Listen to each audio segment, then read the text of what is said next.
दंडवत गोविंद गुरु बंदो अभिजन सोए। पहले भय प्रणाम तिन नमो जो आगे होए। गुरु को कीजे दंडवत कोट कोट प्रणाम। कीट न जाने ब्रंग को यों गुरु कर आप समान। सत साहिब।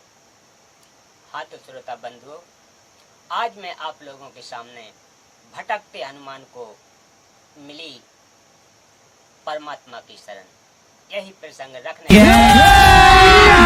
अभी मजा आएगा ना भिड़ो करते हैं। रावण वध के 20 दिन बाद 14 वर्ष की वनवास अवधि पूरी करके श्री राम, लक्ष्मण और सीता पुष्पक विमान में बैठकर अयोध्या नगरी में आए। उस दिन कार्तिक मास की अमावस्या थी। उस काली अमावस्या को गाय के घी के दीप अपने अपने घरों के अंदर तथा ऊपर मंडेरों पर जलाकर श्री राम, सीता और लक्ष्मण के आगमन की खुशी मनाई। भरत ने अपने भाई श्री रामचंद्र जी को राज्य लौटा दिया। एक दिन श्री रामचंद्र जी से सीता ने कहा कि मैं युद्ध में लड़ने वाले योद्धाओं को कुछ इनाम देना चाहती हूँ। इनाम में सीता जी ने हनुमान जी को अपने गले से सच्चे मोतियों की माला निकालकर दे दी और कहा कि हे हनुमान, यह अनमोल उपहार मैं आपको दे रही हूँ, बहुत संभाल कर रखना। हनुमान जी ने उस माला का मोती तोड़ा, फिर फोड़ा, फिर दूसरा। देखते देखते सब मोती फोड़कर जमीन पर फेंक दिए। सीता जी को हनुमान जी का यह व्यवहार अच्छा नहीं लगा। क्रोध में भरकर कहने लगी कि हे मूर्ख, यह क्या कर दिया? ऐसी अनमोल माला का सर्वनाश कर दिया। तू बानर का बानर ही रहा, चला जा मेरी आंखों के सामने से। उस समय श्री रामचंद्र जी भी सीता जी के साथ सिंहासन पर विराजमान थे। उन्होंने भी हनुमान जी के इस व्यवहार को अच्छा नहीं माना और चुप रहे। हनुमान जी ने कहा, माता जी, जिस वस्तु में राम नाम अंकित नहीं है वह मेरे किसी काम की नहीं है। सीता जी ने कहा, क्या तेरे शरीर में राम नाम लिखा है? फिर इस शरीर को किस लिए साथ लिए है? इसको फेंक दे। फाड़कर उसी समय हनुमान जी ने अपना सीना चीर कर दिखाया, उसमें राम नाम लिखा था। हनुमान जी उसी समय अयोध्या त्याग कर वहां से कहीं दूर चले गए। बहुत दिनों तक वन में भटकते रहे। परमेश्वर कबीर जी जो त्रेता युग में ऋषि मुनिंद्र जी के रूप में लीला करने आए थे, हनुमान जी से मिले। सत साहिब बोला। हनुमान जी ने राम राम कहा तथा खड़ा होकर ऋषि जी का सत्कार किया तथा एक पत्थर पर स्वयं बैठ गए। दूसरे पत्थर पर ऋषि को बैठने के लिए आग्रह किया। दोनों ने स्थान ग्रहण कर लिया। हनुमान जी ऋषि जी को पहचानने की कोशिश करने लगे। ऋषि जी ने कहा, क्या सोच रहे हो हनुमान? मैं वही ऋषि हूँ। मेरे आश्रम में बानर ने सीता जी का कंगन घड़े में डाला था, उसमें अन्य कंगन भी वैसे ही थे। हे हनुमान, वह कंगन कैसा रहा? हनुमान जी को पहचानते देर नहीं लगी और ऋषि जी को प्रणाम किया। हे ऋषि जी, आपका कैसे आना हुआ? परमेश्वर कबीर जी मुनिंद्र रूप में बोले, हे पवन पुत्र, मैं आपको भक्ति ज्ञान कराने आया हूं। आप जिस दशरथ पुत्र रामचंद्र की पूजा पूर्ण परमात्मा मानकर कर रहे हो, आप धोखे में हैं। जो जन्मता मरता है वह पूर्ण परमात्मा नहीं हो सकता। पूर्ण परमात्मा तो अविनाशी है। हनुमान जी ने कहा कि हे ऋषिवर, मैं आपके वचनों से आहत होता हूं, मेरी भावनाओं को चोट लगती है। आप अन्य विषय पर चर्चा करें। परमेश्वर कबीर जी ने कहा कि यदि कोई व्यक्ति गलत रास्ते पर जा रहा हो, वह उस रास्ते को ठीक मानकर चल रहा हो जो डाकुओं के डेरे में जा रहा है, यदि कोई सज्जन पुरुष उसको बताए कि जिस रास्ते पर आप जा रहे हो आपकी जान तथा माल को खतरा है, आगे डाकुओं का डेरा है, पहले मारते हैं फिर लूटते हैं, यदि वह व्यक्ति कहे कि आप मेरी भावनाओं को चोटिल कर रहे हैं, यह कितना सत्य है। हनुमान जी चुप रहे, परंतु मुस्कुराते हुए मानो कह रहे हो कि आप सत्य कह रहे हो। हनुमान जी के चेहरे पर शांति का चिन्ह देखकर परमेश्वर मुनिंद्र ने बताया कि रामचंद्र जी श्री विष्णु जी के अवतार हैं। श्री विष्णु जी श्री ब्रह्मा जी तथा शिव जी का पिता काल ब्रह्म है। इसी को ज्योति निरंजन भी कहते हैं। इसी को इसकी गलती के कारण श्राप लगा है कि 1 लाख मानव शरीरधारी प्राणियों को प्रतिदिन खाएगा, 1.25 लाख प्रतिदिन उत्पन्न किया करेगा, जिस कारण से उसने अपने तीनों पुत्रों को एक एक विभाग का स्वामी बना रखा है। श्री ब्रह्मा जी रजगुण है, जिसके प्रभाव से सर्व प्राणी प्रेरित होकर संतान उत्पत्ति करते हैं, जिस कारण से ब्रह्मा को भूल से उत्पत्ति करता मान रखा है। उत्पत्ति करता तो पूर्ण परमात्मा है। काल ने अपने दूसरे पुत्र विष्णु को कर्मानुसार पालने का विभाग दे दिया। विष्णु सद्गुण है, काल ने तीसरे पुत्र को शिवतम गुण को इन 1 लाख मानव शरीरधारी जीवों को मारकर उसके पास भेजने का विभाग दे रखा है। वह स्वयं अव्यक्त गुप्त रहता है। आप देख रहे हो, यहाँ कोई भी जीव अमर नहीं है, देवता भी मरते हैं, ब्रह्मा विष्णु शिव भी मरते हैं और जन्मते हैं।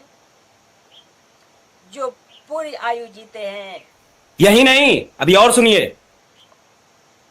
जो पूरी आयु जीते हैं, वृद्ध अवस्था भी सब में आती है। एक लोक ऐसा है जहाँ पर वृद्ध अवस्था तथा मरण नहीं है। वहाँ कोई रावण किसी की पत्नी का अपहरण नहीं करता। अपनी आंखों के आप कहाँ के ज्ञानी बाबा? राम रावण युद्ध में कितने व्यक्ति तथा अन्य प्राणी मारे गए। एक सीता को छुड़ाने के लिए आपने श्री रामचंद्र के लिए अपने प्राणों की बाजी लगाकर लंका को जलाया।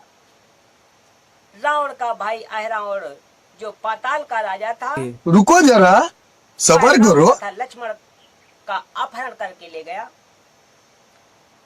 उनकी बलि देने वाला था। आप वहां गए और उन दोनों को जीवित कराया। आप ही बताएं, वे परमात्मा हैं। जिस समय नाग फांस शस्त्र के छोड़ने से सर्पों ने श्री राम तथा आप तथा सर्व सेना व लक्ष्मण तक को बांध दिया था। सर्प आप सबको जकड़े हुए थे, आप सब विवश थे। कुछ समय में आप सबको रावण की सेना आसानी से काट डालती। उस समय गरुड़ को पुकारा गया, उसने नागों को काटा। आप तथा रामचंद्र बंधन मुक्त हुए। यदि परमात्मा इतना विवश है तो आपका बंधन नहीं काट सका। अभी मजा आएगा ना भिड़ो। कि अपना बंधन नहीं काट सका तो पुजारियों का क्या होगा, विचार करो। काटे बंधन विपत में कठिन कियो संग्राम, चीनो रे नर प्राणियो गरुड़ बड़ो के राम। हनुमान जी ने कहा कि ऋषि जी, समुद्र पर पुल बनाना क्या आम आदमी का कार्य है? यह परमात्मा बिना नहीं किया जा सकता। समंदर पाटे लंका गयो सीता को भरतार, अगस्त ऋषि सातों पिए इनमें को करतार। यदि आप समुद्र के ऊपर सेतु बनाने से श्री रामचंद्र को परमात्मा मानते हो तो अगस्त ऋषि ने सातों सागरों को पी लिया था। इनमें कौन है परमात्मा? ऋषि मुनिंद्र जी ने बताया कि आप भूल गए क्या?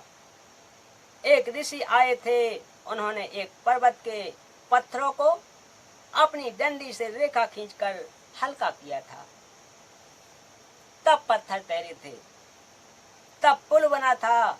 रामचंद्र तो 3 दिन से रास्ता मांग रहे थे। समुद्र ने ही बताया था कि नल नील के विषय में। हनुमान जी ने कहा कि वह तो विश्वकर्मा जी थे जो भेष बदलकर श्री रामचंद्र जी के बुलाने पर आए थे। परमेश्वर कबीर जी ने कहा कि विश्वकर्मा जी तो पुल का निर्माण कर रहे थे,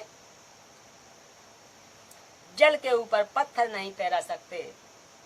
नल नील के हाथों में शक्ति थी, उनके हाथों से डाली गई वस्तु जल के ऊपर तैरा करती थी। उस दिन उनमें अभिमान आ गया था, उनकी शक्ति समाप्त हो गई थी। वह आशीर्वाद मेरा ही था। हनुमान जी ने कहा, क्या आप ऋषि मुनिंद्र जी हैं? परमेश्वर जी ने कहा कि हाँ। मुनिंद्र जी ने कहा कि आपने अपने प्राणों की परवाह न करके राम जी के लिए क्या नहीं किया? जब सीता जी ने आपको अपशब्द कहे और घर छोड़ने को कहा, उस समय श्री राम वहीं विराजमान थे। एक शब्द भी नहीं कहा कि सीता ऐसा ना कर। पवन सुत अंदर से तो मान रहे थे, परंतु ऊपर से कह रहे थे, ऋषि जी किसी की आलोचना नहीं करनी चाहिए। मुनिंद्र जी ने कहा कि सत्य कहना आलोचना नहीं होती। यदि श्री रामचंद्र और सीता के अंदर अच्छे इंसान वाले गुण भी होते तो भी आपका आजीवन एहसान मानते और अपने चरणों में रखते। आप तो उनके बिना जीना भी उचित नहीं मानते। और सुनो, आपके साथ जैसा व्यवहार किया उसका फल भी सीता तथा रामचंद्र को मिल गया है। कुछ वर्षों के पश्चात सीता को श्री राम ने घर से निकाल दिया। उस समय वह गर्भवती थी। यह सुनकर हनुमान जी की आंखों से आंसू निकल आए और ऋषि जी के चरणों में गिर गए। कुछ नहीं बोले। अयोध्या वासियों ने 2 वर्ष दीपावली और दशहरा नहीं मनाया था। क्या बात है सर, क्या बात है सर, क्या बात, ये बात है। उसके बाद बंद कर दिया था। जिस देवी के लिए रावण मारा, आज वह फिर कितने रावणों का कष्ट झेलेगी। दीपमाला खुशी का प्रतीक है। जब राजा और रानी भिन्न भिन्न हो गए तो ना दीपावली राजा को अच्छी लगी। आप कहाँ के ज्ञानी बाबा? इसलिए दीपावली का पर्व उसी समय से बंद हो गया था। जो 2 वर्ष मनाया था उसी के आधार से भोली जनता यह पर्व मना रही है। इस प्रकार दशहरा तथा रावण दहन की परंपरा चली आ रही है। यदि किसी के घर पर किसी जवान की मृत्यु हो जाती है तो वह परिवार तथा रिश्तेदार कोई त्योहार नहीं मनाते। हनुमान जी ने कहा कि प्रभु परमेश्वर की चर्चा करो। कबीर परमेश्वर जी ने षष्ठी रचना सुनाई। सत्य कथा सुनकर हनुमान जी गदगद हुए, सत्य लोक देखने की प्रार्थना की। परमेश्वर आकाश में उड़ गए। हनुमान जी देख रहे थे। कुछ देर अंतर ध्यान हो गए। हनुमान जी चिंतित हो गए कि अब ये ऋषि कैसे मिलेंगे। इतने में आकाश में विशेष प्रकाश दिखाई दिया। हनुमान जी को दिव्य दृष्टि देखकर सतलोक दिखाया। ऋषि मुनिंद्र जी सिंहासन पर बैठे दिखाई दिए। उनके शरीर का प्रकाश अत्यधिक था। सिर पर मुकुट तथा राजाओं की तरह छत्र था।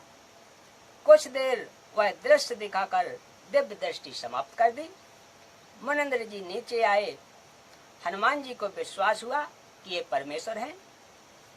सत्यलोक सुख का स्थान है। परमेश्वर कबीर जी से दीक्षा ली, अपना जीवन धन्य किया, मुक्ति के अधिकारी हुए। इस प्रकार पवित्र आत्मा परमार्थी स्वभाव हनुमान जी को परमेश्वर कबीर जी ने अपनी शरण में लिया।